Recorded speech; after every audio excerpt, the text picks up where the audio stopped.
Yeah, what's going on, everybody? Welcome to another episode of the Bay LA podcast, your home for everything Lakers, Warriors, and news from around the association. I'm your Lakers guy, Austin Sexton, with my Bay Area boys, Casey and Brock. How we doing today? Not Brock. So it's Roman in the house. Oh my God, bro! I think I said B and B, Brock Bay. Sorry about that. Brock's over here anyway. Roman, what's up, bro? Casey, what's going on? Sorry about that. What's up? We miss you, Brock. Yeah, come back soon. Yeah, we do miss you, buddy. Just another day in NBA basketball and NBA Cup games and major implications tonight. We've got the Warriors going up against the Grizzlies and the Lakers going up against the San Antonio Spurs. Wemby, and I don't know if Ja is playing tonight for you guys. I would assume he's not. But regardless, we got some good games coming up. Before we dive into it, make sure to like, subscribe, follow, leave comments, do all those things that you're supposed to do when subscribing to our podcast. We are the Bay LA podcast. And we're just guys that like to talk hoops. And we don't want to keep doing this for a while. So like, subscribe, do all those things. Oh my God. Oh my God. We got another car scream. I wasn't wrong. See, Brock wasn't here for a second. Like a cool summer breeze as soon as he was here. That was absolutely crazy. Well, maybe we get Brock here in a little bit, maybe not. But diving right into it, we're going to start off with some Lakers stuff. The Lakers at 7-4 tonight are taking on the Spurs, 6-6 in San Antonio. Game's going to start off at about an hour from now, Pacific Standard Time. NBA Cup game. It's our first one. And unfortunately, on top of that, Rui Hachimura was just downgraded to out with an ankle sprain. A little bit unfortunate, but, with Christian Wood out, with Vando out, with Jackson Hayes out, and now with Rui out, we kind of just got to do whatever we can do to get by. What are you guys anticipating for the game tonight? Rui being out, that's a big loss for the Lakers just because they're already down a lot of bodies, especially big bodies. So I don't know, is Koloko, is he elevated to the active roster right now?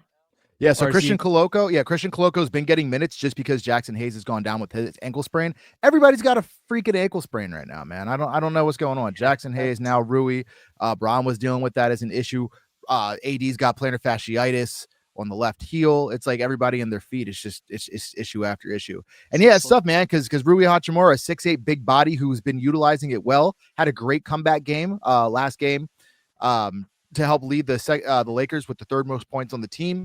But unfortunately, he goes down, and you immediately just see how thin the roster is, man. It's kind of tough. Yeah, it's definitely a tough stretch right now for the Lakers, even though they do seem to, they're still getting wins. But yeah, every injury, it's somebody new, and now it's Rui Hachimura, who's been a solid rotational player for the Lakers. Yeah, man. So what it's looking like, at least in my I'm just guessing. I'm not JJ Redick. I mean, if it was Steve Kerr as our coach, then I'm sure there'd be a crazy old lineup change. But for us, I'm assuming that we're probably going to turn to the Rook, Dalton Connect, who will probably go in for JJ Redick tonight, another big body who can light it up. And he's been playing great lately. He helped elevate us to the win against Memphis, which has brought us to where we're currently at 7-4, and we're hoping to make it 5 in a row tonight and get to 8-4. So we will see what happens. But Roman, who do you think's taking on Wemby for the Lakers tonight? I mean, we know the obvious answer, but do you think there's any rotational changes or any moves that could be made to try to help take on the second year alien? I don't know, man. He just dropped 50 the other night, so yeah. he might be feeling himself. Yeah, that was incredible to watch. But yeah, I mean, I think there's just going to be a lot of AD just to kind of match up a little bit of that size. I mean, maybe LeBron too. Who's to say? But yeah, Wemby, him and Devin Vassell coming back for the Spurs too. That was super helpful. But yeah, I think we're just going to see a lot of whoever the Lakers have left to just throw at him and try and slow him down because Wemby's a little he's heating up, I think, right now. He might be coming onto a hot stretch for the Spurs because they're up to the 9th seed right now. Yeah, man, and slowly creeping up for sure. So I'm thinking that their starters tonight are probably going to be Chris Paul, Devin Vassell, I think Champagnie. I think that's how you pronounce the last name. Julian Champagnie, Harrison Barnes, your guy's old friend, And then, of course, Victor Wembanyama. His name's so foreign and alien, I can barely say it. So, yeah, and inserting Dalton Connect into that lineup, yes, it's going to give you the shooting. The defense is going to – he's a body. He's not a cone, but he's not amazing, but he'll be able to provide a little bit of support. My thoughts are probably it's going to be Cam Reddish with the assignment probably on – I don't know if it's going to go to Vassell or if it's going to go to Harrison Barnes. Who would be the better scorer out of those two? I'd probably say I would say Vassell personally. Yeah, but Harrison Barnes has been having a good season so far. He goes on these little heater tangents where he goes for like 20, goes for 25, and then it'll be cool for a little bit. You have to respect his ability. Oh yeah, you guys know it all too well. The streak. Yeah. Aside from that 2016 NBA Finals, he was a good player for the Warriors. Yeah. Yes. Oh, absolutely. This is very true. So I guess just based off of the only rotational players that we have right now in our starting lineup, probably going to be Anthony Davis on Victor Wembanyama. I'm going to assume based off of what you guys are saying, we're going to put LeBron on Harrison Barnes, which is going to be meaning Cam Reddish is going to be on Devin Vassell, which means Austin Reeves on Champagny, and then Chris Paul, Dalton Connect. What do you think? I think that's a tough guard for the rookie. I mean, because Chris Paul, he's a savvy vet, and he's like probably the savviest of vets. Oh yeah. The floor general. Captain. He knows every trick in the book. So this is true. This could be a good test for Dalton. To really, it's like you're playing against one of the greats to do it. Like Chris Paul probably go down as one of like the greatest point guards when it's all said and done. Yeah. And don't forget on the Spurs bench, they've got Keldon Johnson and Zach Collins. And Zach Collins is sneaky, dude. Like he's solid rotation. He's a solid rotational player. Yeah. I don't know who else they have on their bench. I'll have to take a look at their depth chart. Stephen Castle, Malachi Branham, and Trey Jones. Castle's an interesting rookie. And Jeremy Sochan, is he hurt or is he playing? I'm not seeing. It looks like he's out. Sochan's still out because typically he's a starter for them. That's why I didn't. Yeah. Yeah, he is still out. I really like him as a player too. By the way, I like the. They're trying to figure out what role he's playing, but he tries really hard in everything that he does. I really like him as a player, and I love the Dennis Rodman hair too. Always, that's dope. Yeah, definitely got the inspo. Yeah, wearing his old number too with the Spurs. Yeah, you gotta love it. He's embracing and taking on the role. So my issues for tonight would be number one, and this is an issue that has been lingering with the Lakers all season, and it's something if I bring up now, I'm sure that anybody who's watching this as a Laker fan can understand why my frustrations are high, but Cardio Gabe Vincent is not producing anything. Every now and then you see some flashes of defense, but with him and then Max not living up to his contract at all right now, and Christian Coloco, does this mean that we see possibly a Quincy Oliveri tonight? Because Bronny James sure as hell isn't getting into the game unless everybody else goes down. So at this point, we're down to Quincy Oliveri, who I actually would like to see him get rotational minutes because of how hard he tries. Yeah, me too. And he's been killing it in the G League from what I've been seeing. 26 points. Oh, my hot take is he could take D'Angelo Russell's job potentially. Ooh, that is a hot take. Damn. I like that. Yeah, I mean, it's so weird. I'm not used to not talking about D'Angelo Russell as a starter. It's so weird to hear his name. Be like, wow, I completely forgot to talk about him coming off of the bench. They're gonna need his scoring clip. They're gonna need his scoring clip. It's definitely gonna be an all hands on deck game for the Lakers. And even though the Spurs are the 9 seed, they are improving with every game. And I think that team is pretty underrated. Oh yeah, I completely agree. Man. So I'm excited. The game's in about an hour. We just wanted to talk about it quick. I'm shooting for the Lakers to get their 5th in a row tonight. After the last game, I know we were going to talk about our predictions after 10 and everything. We haven't got a chance to do it, but I just want to make a note that I called for the Warriors game against Dallas to be 118-120, and it was 117-120. So tonight I'm going to go ahead and call Lakers win in San Antonio. It's going to be 116 to 111 Lakers. You heard it here first. I'm putting everything my bank account on that. All right, please do, because I'm not missing apparently. You could use And then promo code BLA for $7,000 in free bets. In free cash. And I absolutely love it. I absolutely love it. And then lastly on the Lakers, before we tap into the to the Warrior stuff, I know we kind of talked about it for a quick second. Christian Wood and Jared Vanderbilt. There's no official update on Vando. We know that he is still ramping up. He is doing on-court activities, and I believe he has been upgraded to 3-on-3 stuff. Christian Wood had a setback in his knee where he's feeling soreness, and it's looking like it's going to be about, as of the last update, probably 3.5 weeks from now till he is reevaluated. Damn, man. Come on, Christian. You know I'm pulling for you, buddy. We root for you over here on this show. I need to see you prove it, bro. It's crazy because, like, I think with those two guys healthy, this Lakers different team. Totally different. Completely different team, man. Yeah. Completely different team. If they can just kind of, I don't know what the correct term would be, but, you know, don't crash into the iceberg. Yeah, just weather the storm. Weather the storm. Thank you. Weather the storm. And avoid the iceberg guys back. You dodge that iceberg, and then see what, yeah, I mean, I completely agree. If we look at the Lakers currently sitting at the 6th seed, by the way, right? Let's get this win tonight. Our next couple definitely winnable games. So we've got San Antonio tonight, Pelicans who are hurt, the Jazz who are not as good as they should be, and the Magic who are. That's a pick'em game. I think I could see the Lakers doing that. Sneaky good. Is Banchero going to be healthy for that game? Is he still out? Ooh, I think he's still out. Well, that game is about 8 days away, so we'll see what a week of rehab or 8 days of rehab can do for us. And then after that, the 23rd, huge game against our foes, the Nuggets. So, Nuggets, and then you got the Suns after that. Those are going to be two tough games. Yeah, I will be at that Sun game too. I'm excited. Oh, nice. Oh, yes, that's right. Yeah, I'm super juiced for that. But I think going up until Christmas Day, there's a lot of winnable games on the schedule for the Lakers. Yeah, I mean, all you can do is just win the games in front of you. You know, like injuries, availability is your best ability.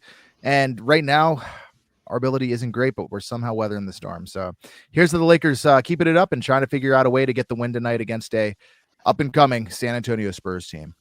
Well, let's get to the Warriors stuff, guys. You guys are just absolutely hot right now, man. 9-2 right now, hosting the 7-5 Grizzlies. We just saw them 7:00 NBA Cup game. Let's talk about it. What are your guys' takeaways for the game tonight? No Ja Morant.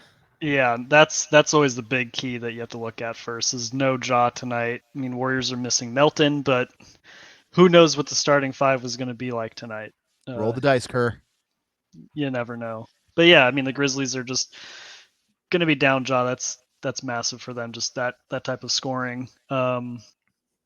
Yeah, Warriors have just been on fire. A lot of people online are saying that there's a likelihood for this being a trap game for the Warriors. I don't necessarily agree. But I feel like if any game was going to be a trap game for the Warriors, it would be the game they had just played against the Mavericks. I feel like usually it's that first game home after a road trip is the trap game. Okay. But I mean, who knows? I mean, it's the NBA. Like, anyone could be anyone at any given night, sports. But yeah, D'Anthony Melton being out, I think that's a huge loss for them, not just for this game at hand, but just moving forward. I mean, we already know what that means. Let's just do it. More Moody Minutes. Our guys got to step up. I mean, yeah, it's likely that he's going to fill that starting 2-guard role. Either going to be him or Buddy, but I would probably say Moody first, because I think there's a lot of positives to look at with the Podziemski and Buddy Hield combo guard lineup that they field. Yeah, I think that's something that they're leaning into a little bit more and finding a little bit more consistency in. Yeah. So yeah, we're likely to see Moody at least start, which is something that he's done really well. I was just kind of filling in with various injuries. Yeah. Yeah, totally. And I think I like Pods and Buddy Hield playing together, coming off the bench. Also, we got Kuminga coming off the bench as well. I think that second unit just has like an offensive spark. Yeah, that- leading the league in points or bench. Yeah, I'm not surprised. I mean, I wouldn't be surprised if there are games where you see maybe it's already happened this season, but like you see the bench outperform the starting lineup, Yeah. like offensively. That you Mhm. know, but yeah, Man. should be an interesting game. I'm gonna predict a Warriors win just because they're hot right now. The Grizzlies are without their superstar and John Morant. I guess my question to you would be, not saying that I disagree with it, because I think that you guys have a good chance to win this game with the injuries. Who's your Triple J stopper? Probably Draymond. Oh, I don't. Yeah, I mean Draymond probably. Kyle Anderson maybe. Yeah, he missed the last game with. He was a late scratch. I believe he was having neck spasms. Yeah. But as Yeah. far as I know, unless something's Yeah, I come don't out. think he was ruled out for tonight thus far. Yeah, I haven't seen an injury report aside from Melton being out with an ACL sprain, which that was announced I think yesterday or Mhm. after the Mavericks game. But Yeah. yeah, Gotcha. I'm also hoping for a bit of a step up from Pods overall, because the past couple games he's kind of just struggled overall with, a couple turnovers, not really finding the offensive kind of spark that he could bring to certain lineups. But that might be him just being more of just trying to distribute and create for other people and in various ways, just with the other players that he's kind of playing with in that second unit being Kuminga, Healed, and Moody at times. I think it's just kind of him facilitating for them a little bit more, which he might see more of potential to get his offensive game going tonight. Yeah. Hell yeah, man. Well, I'm excited to see. I'm really, really, really excited to watch that game. Just good two good basketball games back to back. One person that I actually think has been stepping up for the Grizzlies, just because I only know this because I've been watching them play, because the Lakers just played them pretty close in consecutive games. Scottie Pippen Jr. has been playing really, really well for them, as well as Scottie Pippen Jr. has been playing super well. Jaren Jackson going crazy. Is Desmond Bane active for tonight? I didn't see that he was inactive. We can double check really fast. If I was a betting man, I'd say that he's probably not playing tonight because he hasn't played for a few. He's out with an oblique injury. He's out. Yep. Okay, yeah. So, yeah, man, That's it's a another winnable big game. For the Because Grizzlies. them at full strength, man. Like they're a good team. They're like they could be a top 5. I believe in my way too early power rankings, I had them like avoiding the play tournament. Yeah, and they're definitely like a top 6 seed. Yeah. And now it's the freaking West, man. Like, dude, any few injuries, man. Like, look at the Lakers with their injuries. If they were fully healthy, completely different team. Completely different team. Any little slip up from any of these rosters, like these injuries that have been piling up for teams, it's just you just tumble down the rankings so fast. It's brutal. One game you're dropping like 3, which is out of control. Hate it, but it is what it is currently. I'm trying to go through and I'm trying to find our original predictions. Oh, here we go. I found it. Ooh. Oh boy. Here we go. So obviously, like, this was our way too soon predictions. Yeah. And we are 11, 12 games in, depending on how many games you've played so far. Casey, your picks were OKC at 1, the Wolves at 2, the Nuggets at 3, Grizzlies at 4. Ooh, wait, no, it's the Mavs at 4. You made the adjustment. Still Grizzlies at 5, the Suns at 6, Kings at 7, Pelicans at 8, and then Golden State Warriors 9, 10 with the Lakers. So Roman, OKC at 1, Mavericks at 2, Spurs at 3, which was it's a healthy prediction. They've still got time. I like where you're going with it. The Grizzlies at 4. I think we were all really optimistic about that, but we didn't know about the injuries. The Nuggets at 5, Timberwolves at 6, Rockets at 7. That's a good call. The Rockets are sneaky. They're good. They're sneaky. Yeah, they're sneaky good this year. The Kings at 8, Warriors at 9, and Lakers at 10. So for me, I had OKC at 1, the Nuggets at 2, the Timberwolves at 3, the Mavs at 4, the Suns at 5, Kings at 6, Grizzlies at 7, Lakers at 8, Warriors at 9, Pelicans at 10. So, Casey, it is notable to say here that your dark horse team was the Rockets.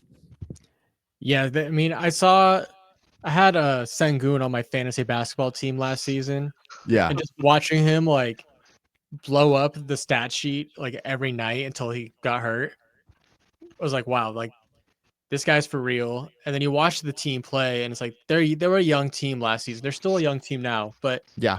they looked like they took that next step that you want to see a young team take. Yeah. Also coached by Ime Udoka, who is a complete psychopath. So, yeah. Who is more of a psychopath? Is it Ime Udoka or is it the Celtics coach, Joe Mazzulla? Ooh. That's I feel like there are two different kinds of psycho. Well, one's Patrick Bateman and the other one's just Dexter Morgan. Yes. I mean, that's a pretty fair comparison there. That's actually really good. Yeah, man. I don't know. Who is who? It doesn't matter. It's two sides of the same coin, right? This is true. Okay. I think I would take Ime Udoka only because we know a little bit more about his personal life. So I'm gonna take I'm gonna take Ime. But now, who is more crazy, Ime Udoka or Mark Jackson as a coach? I mean, there's been some crazy Mark Jackson stories. Yeah, that's another tough one. I don't know the how valid those stories are. It's the internet, but the things I've read are pretty insane. He also, he was what's the right word? Was he the founder of the Splash Brothers or like that big three warriors as we know it? The true architect. Yes, like he gave Draymond those minutes and he believed in that core. Yeah. Okay. So then I guess that fares to ask the question, if Mark Jackson stayed, does the Warriors championship run still happen the way that it did? Oh, that's a really tough question because I don't know. It's crazy because Steve Kerr gets hired as the coach and he immediately wins the finals. Right. Granted, that team come in, like they already were a playoff team. Like they just couldn't get past like the Clippers with Lob City. They couldn't get past the Spurs. Like they'd run into a team that was just, it just wasn't their time yet. They run into a team that was just better at that moment. Right. But then you saw you saw Steph become a superstar. Yeah. And then he has that MVP year. Yep. The first year Steve Kerr's there. Yeah. I don't know. I really, that's a good question though, because the pieces were all there. The roster construction was like pretty much the same. So was there any sort of different, because I don't know this because I didn't watch the Warriors like that between the eras of Mark Jackson and Steve Kerr, but did it seem like the defensive philosophy changed or any sort of the offense philosophy? Like, were they running different sets? Was it different types of defenses? Because I would think like just because Steve Kerr seems like he'd be a particular type of coach where Mark Jackson a particular type of coach where Steve Kerr seems like he would want like, I guess in my head, Steve Kerr wants like motion all the time, where Mark Jackson would be like, let's run like stagnant triangle, get it to the big man, out to the shooter. You know what I'm saying? Like, I don't know if that's true or not. I would say the offensive philosophy changed the most overall. And I think, I mean, back quickly to the point of would Mark Jackson have won a championship with this roster? I think the answer is easily no, because there's a reason why he got let go and they brought in someone else. Like it was there was a change that they saw needed to happen to unlock this next level for the team. And I think with Kerr, I think he absolutely did that. Yeah, Kerr was able to get them over the hump that Mark Jackson would keep stopping at. And that's not to say Mark Jackson was a bad coach. Like I feel like he could probably coach an NBA team right now. Like he should probably have a job, but he doesn't. But anyways, I do miss him on the live broadcast though. Yeah, I do miss him and Van Gundy together. I know. Who's Van Gundy assisting with? The Clippers. Is in New York? Oh, with the Clippers? Yeah. Okay. Damn, I do miss Van Gundy and Mark Jackson. There's people that will not know that duo. That's insane to me. That's what makes me feel like we're starting to get old. Where it's like, like there's like our dads or parents or whoever that watched sports that had the old guys. Like I didn't grow up like with football. I didn't get to experience Madden like that. Yeah. You know? Yeah. Oh man. Uh-oh. There he is. Is Ladies and working gentlemen, now? joining the stream. It's our boy Brock, aka B Nasty. How you doing, my boy? AKA Dad in the minivan about to drop some fucking heat. Woo! Let's So hear Brock, it. you're coming in. You're coming in at a great time right now. We're discussing if Mark Jackson would have stayed the coach of the Warriors when Steve Kerr came in, would they still have won a championship? Yeah, hands down, man down. I feel like would Steve Kerr have won a championship without Mark Jackson handing him a team? Okay. We have some different. We've got some different takes. Roman is saying Mark Jackson was let go for a reason, and Steve Kerr Ooh! obviously got them over the hump, and that's kind of what needed to happen. Casey kind of feels about the same.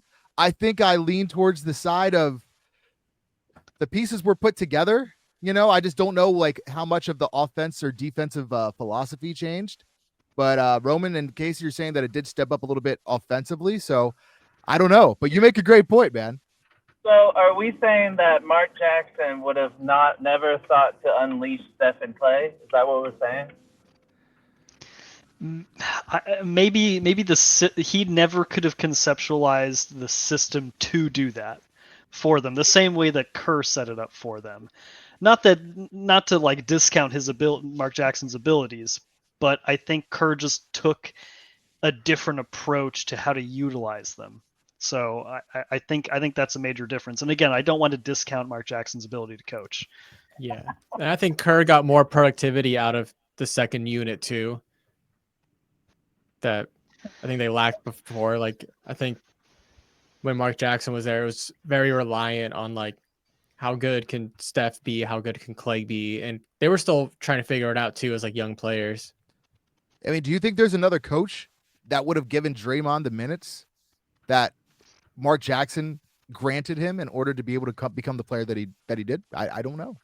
These are good questions. That's a big what if.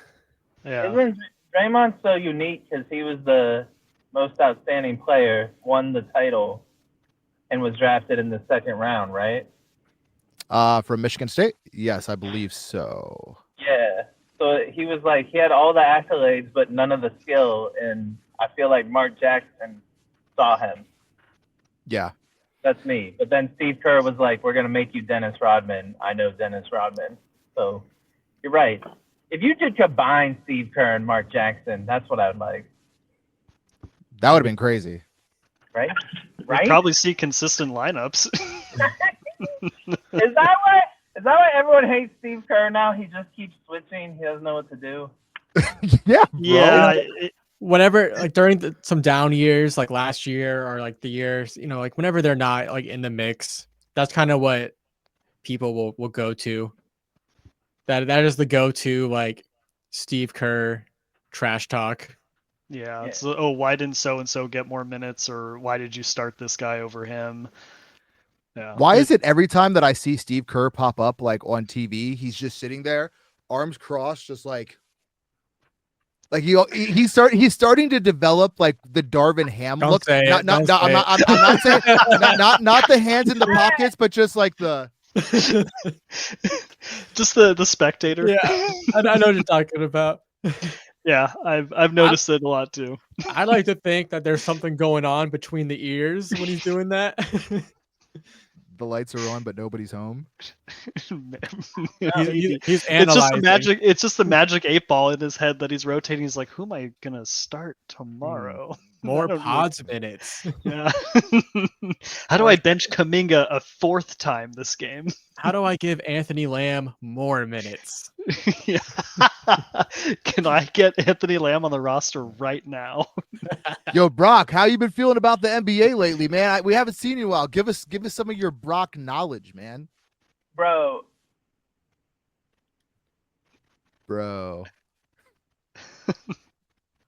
are the Cavs the favorite? Yeah, I think they gotta be. I know, They- like they're undefeated. Are they still? They might still They're be. still I don't know. undefeated, still undefeated. 13-0. And nobody believes it. Like, if Boston was 13-0, we'd be like, wrap it up. The Cavs haven't lost, and everyone's like, I don't see it. I think I got Cleveland winning a series against Boston. Oh, I would love it. I'd love every second of it. Every second of it. So last right Donovan now. hurt. That's what happened. What'd you say? I said they were hurt last year in the playoffs. Yeah. Oh yeah. They were made. I don't think Jared Allen even played. No, all of them were hurt. Yeah, no, I know Garland was dealing with injuries, and yeah, same with Mitchell. But I think Mitchell was fighting through injuries at least. We sat like the last two Celtics, and they were just like, we'll be back next year. Anyways, I don't know. The Garland, Mitchell, JB Bickerstaff connection, the same thing. I feel like this is like the Lakers' issue. Like, once you get the coach that can like work the lineup, that's it. Like, JJ is the coach, but he doesn't have the lineup. Yeah. It's not the correct pieces. So like, this is like a throwaway year, and then they're like, all right, let's try this again. And so if you're it saying works that out, if they would get the pieces, LeBron's, I firmly believe that next year is LeBron's last year. LeBron's goodbye farewell tour is the championship year. Yeah, that would be the craziest storyline ever. Year 23 for number 23. Woo! Drop that. Gets the chip. Whoa. Goes out. His what? That would be his 5th. And what's 2 + 3? 5. That's right, dog. Let's bring it home. Wow. Walk away. Now, what's a crazier storyline? That or drafting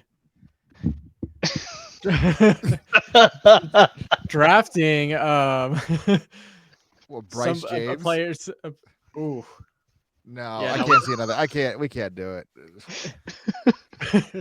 We haven't even gotten into talking about Bronny not playing G League. We don't have to talk about it. No. What the fuck is that? Bro, It's like, I'm gonna rip you out of college for these like 4 games. You're not gonna score, but like it's gonna be good. That's It's it. gonna be cool for me. Listen, I want the Disney ending. I don't care about you. That's crazy. Yeah, That's why literally is insane. Bronny not playing road games? That's my question. Why just home games? What's the point? I have no idea. I think it's because he's traveling. I think he travels with the main team but plays home with the G League. And I've never seen something like that. I don't follow the G League like that, so I don't know what rules and stipulations there are as far as that goes. But I tried to discredit the nepotism as hard as I could. Now It's you getting just harder and harder to do it. You can't. Yeah. Now it's just like it is what it is. Like we can't defend it. So At this point, we're crossing into like parenting choices. Like now, his NCAA. I guess it doesn't matter. Like, he has billions of dollars, but But what about like a college education? that's what I'm saying. College Or like experience. just growing up to like be a man in college, and he's just like, nah. And now he's not even playing basketball. It's insane, dude. It's insane. I mean, he didn't even really get the college experience. I mean, so That's I know true. like I have a friend of mine lives in LeBron's neighborhood, and like I won't say where it's at, but I know where he lives. The time that it takes, I'll say it right here. I know LeBron James's address, but I've never been in LeBron's house, but I've been outside of it. But With his binoculars. yes, just we're Savannah, Bronny, Bryce. Like, The NBA media credentials, it's still pending. oh man, we got to throw this one away. No. No, but I was gonna say the time that it takes to get from where they live to USC at any given time is probably 40 minutes.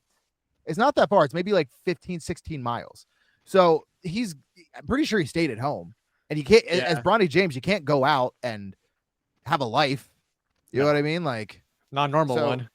Yeah. So not only did he not get a college experience, he's not getting an NBA experience. So he's not getting a life experience. He's not getting a G League experience either. Yeah. So I don't know what's going on, but yes, the Lakers have the coach. The Lakers have the coach, but we do not have the right pieces. I completely agree, Brock. I mean, Then lastly, before we go, I don't think we've been on here for 35. I kind of want to get it I kind of want to wrap it up here. But I do have a question that I was pondering today that I wanted to ask you guys. It's something we haven't really done yet, and we need to make it a segment, but it's who you got in a fight. Okay. This is, I really had to think about this. We're going to go Scott, the Extender Foster, versus Tony, the Sauce Brothers. Oh man. Ooh.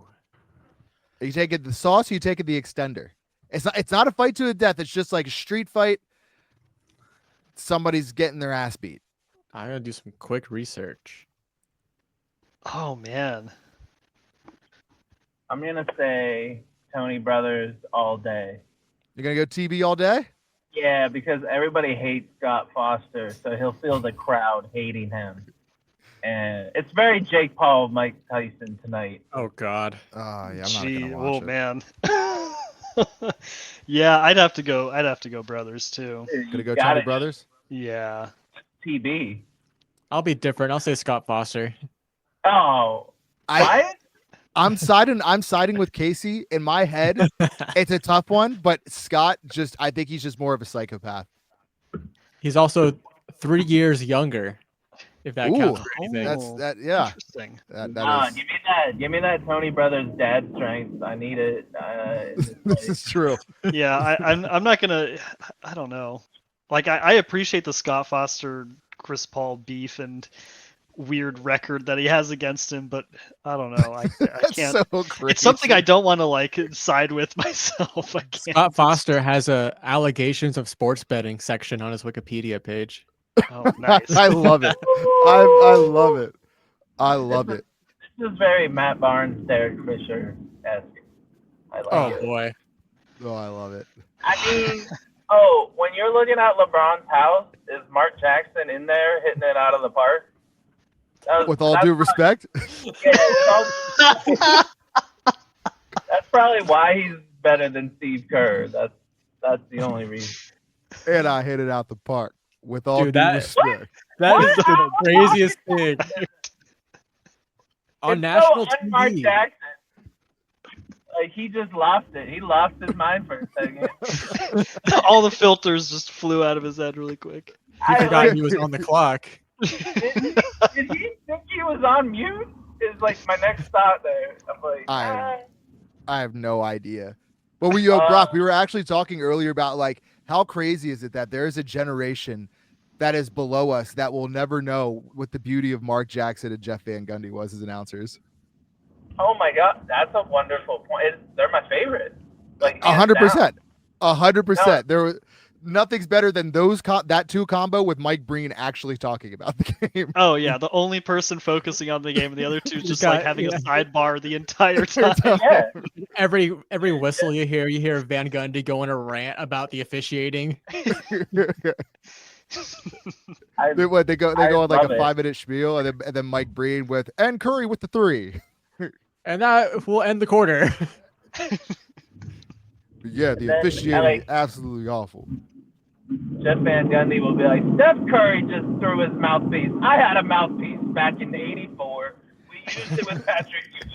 And you're like, where are you going with this? And while that's happening, Mark Jackson is just scanning the crowd for baddies, lands on Savannah James and Matt. Yeah, All due respect. with Yes. all due respect. Got eyes directly on the in family section. '84, when I had the mouthpiece, it was actually made of plastic back then.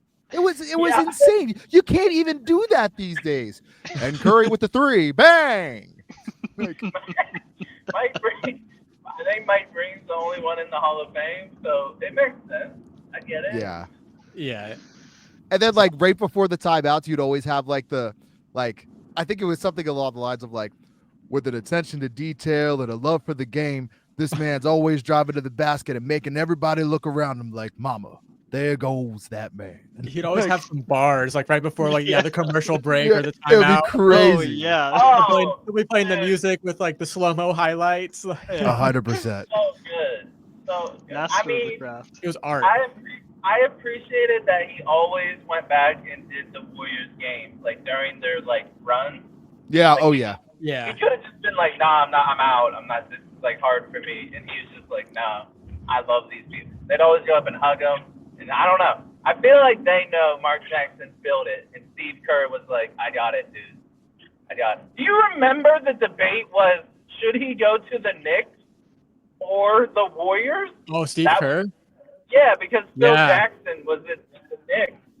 Yeah. And they were like, "Oh yeah, that's a good fit. Yeah, he'll feel like- bring the dude." That would have been the worst decision ever. He would have been fired, I feel like. Steve Kerr, I think he would have been fired already, unfortunately. Yeah. And that to team was just round not you ready.